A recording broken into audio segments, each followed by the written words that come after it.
Bonjour à tous, bienvenue dans la vidéo. Vous entendez peut-être au loin la chasse qui décolle, on est à côté de Cazaux. J'ai voulu faire cette vidéo dehors. Pourquoi? Eh bien parce qu'on a la chance en France de vivre quand même en paix, en sécurité, même si on voit bien qu'il y a des gradations, notamment dans la perception de l'armée et de la menace à nos frontières. Je ne vais pas faire de politique aujourd'hui, c'est absolument pas l'état final recherché de cette chaîne, mais ce que nous allons faire, c'est nous allons réagir aux 4 minutes 38 qui ont été publiées sur YouTube par l'armée de l'air ukrainienne qui mettent en avant le Mirage 2000, mais surtout le retour d'expérience des opérateurs, pilotes, mais également, j'arrête pas de vous le répéter sur cette chaîne, indispensable, les mécaniciens. Vous allez voir que c'est assez intéressant parce que ces images nous permettent de mieux comprendre comment ces Mirages qui sont désormais en Ukraine sont utilisés au quotidien, mais également d'avoir un accès direct aux opérateurs et de se rendre compte que certains de leurs propos peuvent être assez intéressants. Allez, on attaque tout ça juste après le jingle. Il faut être franc, aux commandes de ce genre d'avion, vous n'avez pas vraiment droit à l'échec. Et on a dû faire évoluer notre culture de la sécurité dans l'aérien, tout simplement pour rentrer vivant à la maison le soir, accomplir la mission et blesser personne au sol. Ce que je vous propose, c'est d'apprendre et de profiter de notre retour d'expérience dans l'aviation de chasse, mais également dans l'aviation de ligne, retour d'expérience qui peut vous faire gagner des années et surtout qui peut impacter votre cerveau et celui de vos collaborateurs de manière un peu différente par rapport à la sécurité et vous permettre d'avoir le déclic qui va bien. Allez, je vous dis à très vite en formation et d'ici là, fly safe. Roger, ball.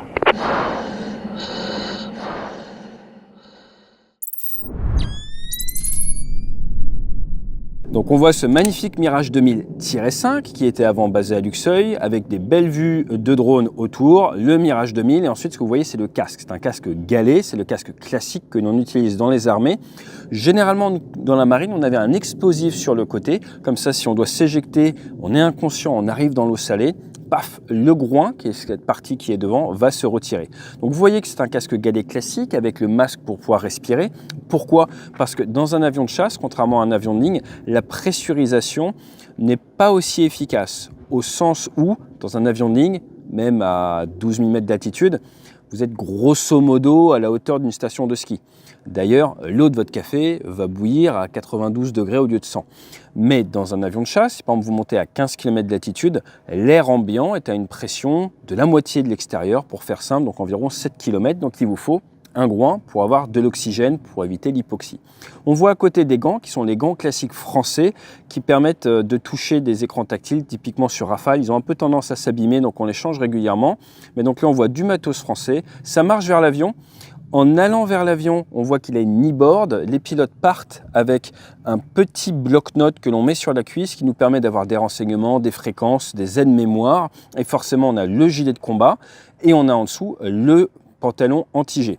Au niveau des chaussures, je ne saurais pas vous dire, ce n'est pas les chaussures dotation de mon époque, mais là on est sur du détail. Alors, on n'est pas forcément, parce que si on s'éjecte en guerre, moi je fais partie des pilotes où on ne volait pas à la guerre avec les chaussures du temps d'entraînement. Vous avez des chaussures dites cabine étroite sur Mirage 2000, Rafale, et quand on part au combat, des fois on prenait plutôt des chaussures avec lesquelles on allait pouvoir avoir une meilleure survie, une meilleure adhérence au sol si on devait s'éjecter. Donc vous voyez, ces petits détails qui n'en sont pas. Au niveau de la machine, vous voyez qu'il y a 6 silhouettes de KH-101, ils vont revenir dessus. Le pilote monte, vous voyez qu'il y a cette échelle. Donc avec cette échelle, forcément, c'est-à-dire qu'il y a un échelon de maintenance qui est intéressant. L'image d'après, vous voyez le Mirage 2000. Il cache un petit peu devant, en fait c'est pour cacher le numéro de la machine, il y a peut-être différentes machines, mais ce qu'on voit, c'est l'aménagement de leur aérodrome. On voit que c'est les grandes dalles typiques de l'ancien temps de la guerre froide, et par contre on voit qu'il y a un filet anti-drone au-dessus, un petit filet anti-drone, mais pas sur les côtés. Personnellement, si j'étais de la com ukrainienne, j'aurais flouté parce que là, ça donne l'information que leur filet anti-drone est bien au-dessus, mais n'est pas sur les côtés. On voit qu'il y a un TRACMA qui est classique quand on veut déplacer les aéronefs. Ça met en route, on voit le réacteur, ça décolle avec la post-combustion. Ça lève bien, beau décollage bien propre. On voit que la machine est lourde, ça met un peu de temps à accélérer et ça part en vol. Point important, on va revenir sur les deux bidons. Ce sont des gros bidons. Donc généralement, on a petit bidon, gros bidon. Alors, je vous ai dit qu'ici, on est temps de paix et tout, mais ça a l'air d'être la guerre à côté, je suis désolé. Et avec les gros bidons, généralement, vous êtes limité subsonique. Alors, encore une fois, temps de guerre, vous pouvez faire un petit peu ce que vous voulez avec le matos, mais généralement, c'est certifié pour un domaine qui est plutôt subsonique, donc il n'y a pas vocation à aller chercher le fameux Mach 2.2 du Mirage 2000-5 dans cette configuration-là. Ensuite, on voit le pilote aux commandes, il cache son visage, on revient souvent sur ce sujet-là, c'est une très bonne chose de ne pas divulguer l'identité de vos pilotes opérationnels, et c'est un ancien pilote de Sukhoi 27. Pourquoi c'est intéressant ? Quand on a fait les vidéos sur le sujet du Mirage 2000, il y a même plusieurs années, on expliquait que pour former un pilote, toute mission sur un avion omnirôle, Rafale, ce genre de truc, pour pouvoir l'idée, être chef, c'est 8 à 10 ans depuis le jeune qui sort du lycée. Pour transformer un pilote, soit vous le transformez toute mission, ce qui va être complexe et long, soit vous le transformez monomission. Si vous devez prendre un pilote pour aller faire de la chasse au drone, on en a beaucoup parlé sur la chaîne, vous avez par exemple, pour gagner du temps, le transformer monomission. Ça ira plus vite si vous prenez quelqu'un qui a déjà une culture RR. Donc, vous avez par exemple des Sukhoi 24 qui font de l'attaque au sol, et ben, ça ne fait pas forcément un bon candidat pour apprendre à faire de l'RR. Autant prendre un pilote de Sukhoi 27 qui a déjà une culture de l'RR, même si pas la même technologie, il aura une construction cérébrale qui va lui permettre plus rapidement de maîtriser ce domaine de l'aérien. Maintenant, entre l'RR de destruction de drones, police du ciel si vous voulez, et de l'RR offensif en grand groupe, on est sur des métiers différents si vous souhaitez, et des durées de formation également différentes. Pour vous donner une idée, une transformation Rafale sur Rafale Marine, on était pour les plus rapides, toute mission en venant du super étendard environ 1 an à 18 mois. C'était un petit peu ça pour avoir quelqu'un au standard OTAN, toute mission, pour quelqu'un de déjà qualifié pour le transférer sur la machine et après il faut encore injecter un peu de temps pour qu'il puisse l'idée et former les autres. Donc là ce qui est intéressant c'est qu'il va nous dire combien de temps il a passé en France. Il a passé donc 6 mois. 6 mois c'est intéressant à prendre en compte parce que ça veut dire que vous retirez de votre pool un pilote de Sukhoi 27 qui va devoir partir 6 mois en France. Donc en gros vous allez le perdre pendant un minima 9 mois avant de pouvoir le réinjecter. Donc, quand on vous parle du plan RH, vous voyez que c'est très compliqué et qu'il faut anticiper. Ça va être pareil pour les mécanos. Donc si vous prélevez un pilote de Sukhoi 27, vous avez encore des Sukhoi 27 et que vous l'envoyez, il vous faut d'autres pilotes de Sukhoi 27 pour le remplacer si vous souhaitez ne pas avoir un effondrement de votre niveau opérationnel. Et c'est ça qui rend la réaccélération dans l'aérien extrêmement compliquée. On ne peut pas juste prélever sur les unités des pilotes sans les remplacer, donc tout ça doit s'anticiper. Là, on a le mécanicien David qui nous explique qu'ils sont sur une base avancée. Il nous file, à mon avis, peut-être un peu trop d'informations. C'est la 3e cette semaine. Donc, en gros, vous vous doutez qu'ils font 1 à 2 jours par base. Et là, on voit très bien le filet anti-drone qui est au-dessus. L'absence vraiment de filet sur les côtés. On dirait qu'ils ont peut-être un peu essayé avec du camouflage, mais ils ne font pas un effort énorme pour ce qui est de la protection, surtout derrière la machine.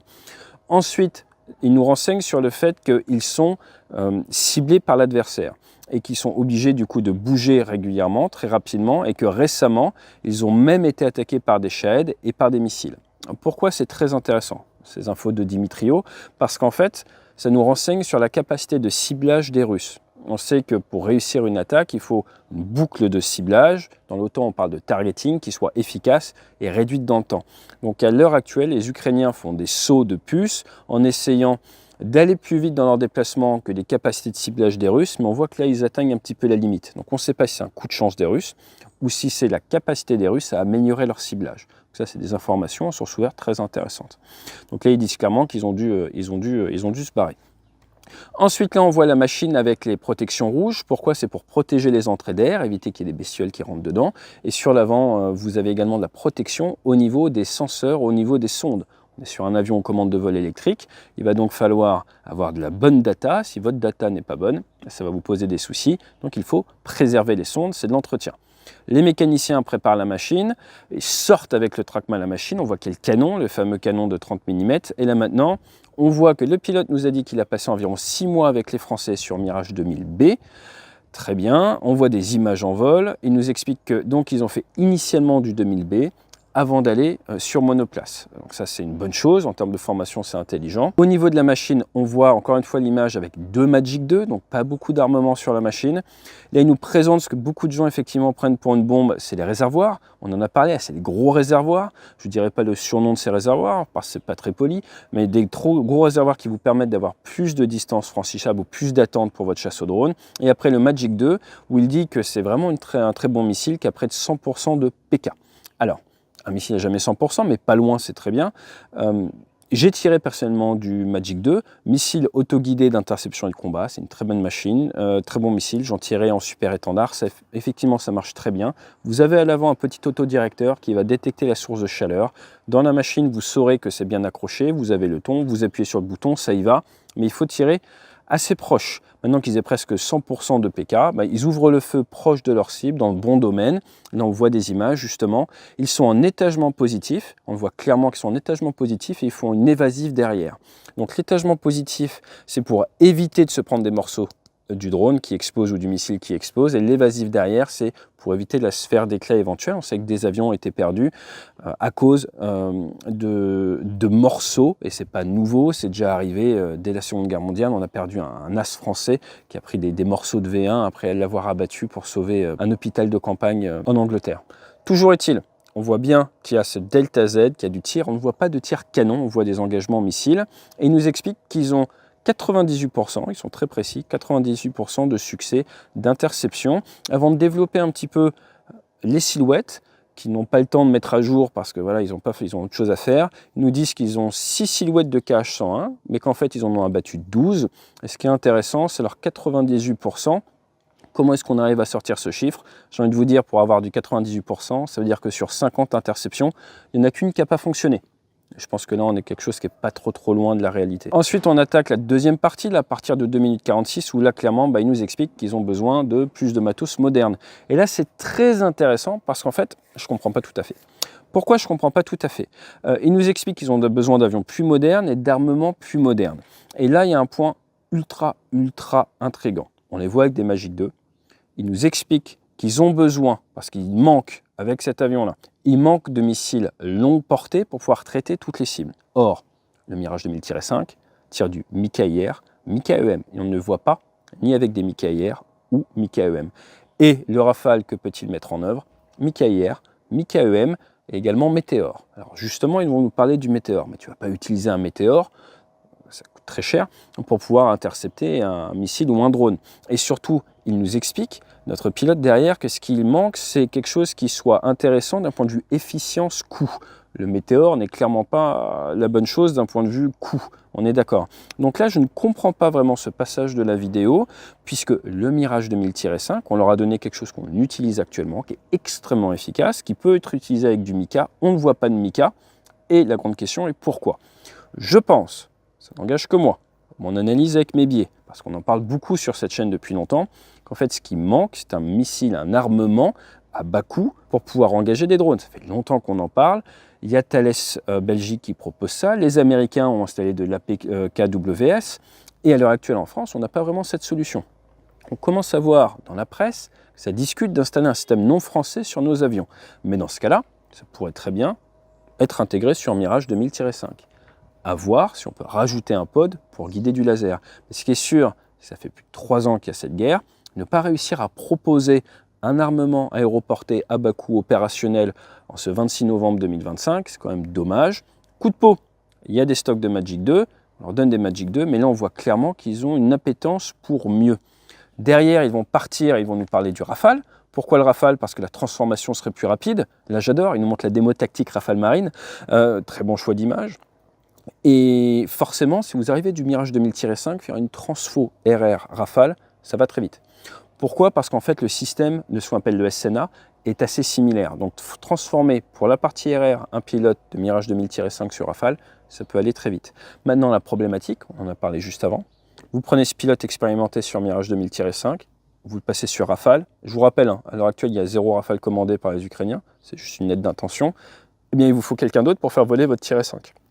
Sauf si vous vous retirez du service, auquel cas, dans tous les cas, vous avez une perte de compétences. Donc ça, c'est important de voir qu'il faut réussir à anticiper ce flux pour ne pas à un moment avoir votre petite flotte de pilotes qui est en formation en transfo de l'autre côté et perdre en capacité opérationnelle. Ça, c'est valable en temps de guerre, temps de paix ou en temps de cessez-le-feu, c'est forcément plus souple.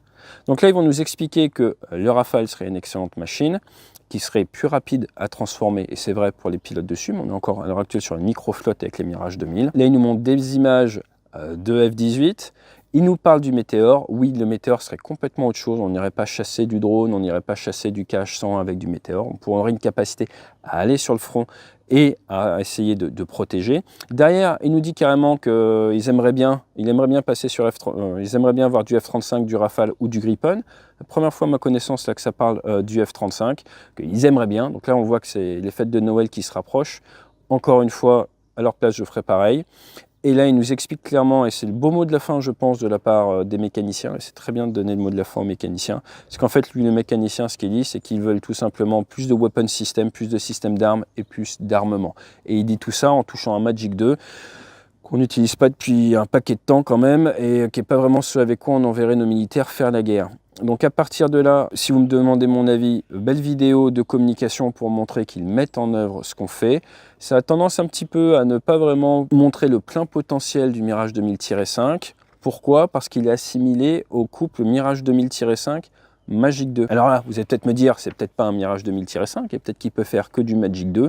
Les spécialistes, je vous encourage à creuser, mais ce qui est sûr, c'est que le Mirage 2000, normalement, peut prendre du Mica. À l'heure actuelle, on n'en a pas vu. Est-ce une vidéo pour essayer de faire comprendre qu'ils ont envie d'avoir des armes à moyenne et longue portée? Pourquoi pas? Mais on notera tout de même que sur F-16, ils utilisent déjà des AIM 120. Comme vous le savez, sur cette chaîne, on aime bien le POS probe, certes. D'un point de vue POS, ils poussent pour avoir du nouveau matos et c'est complètement cohérent. D'un point de vue probe, on voit qu'ils mettent en œuvre le Mirage 2000 sans volonté supersonique avec un load, seulement 2 missiles Magic 2 sous les ailes, qui n'est pas vraiment en adéquation avec la capacité du 2000-5.